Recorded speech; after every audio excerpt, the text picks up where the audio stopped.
ke sumber suara begitu.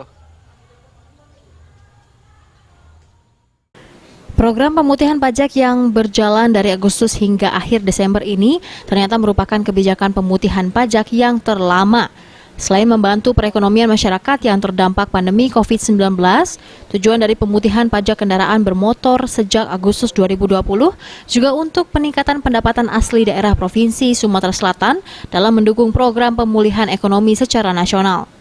Kepala UPTB Samsat Kota Prabu Mulih, Ariswan, mengatakan memasuki akhir tahun 2020, pemasukan pajak sebesar 65 miliar yang ditargetkan sudah tercapai di atas 90%.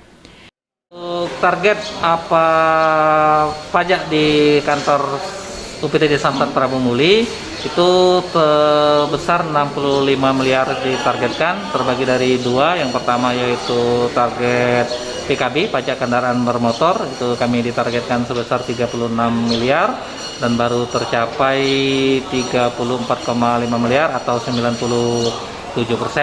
Dan sedangkan BBNKB itu kami ditargetkan 26 miliar dan baru tercapai 20 miliar ataupun sekitar 88%.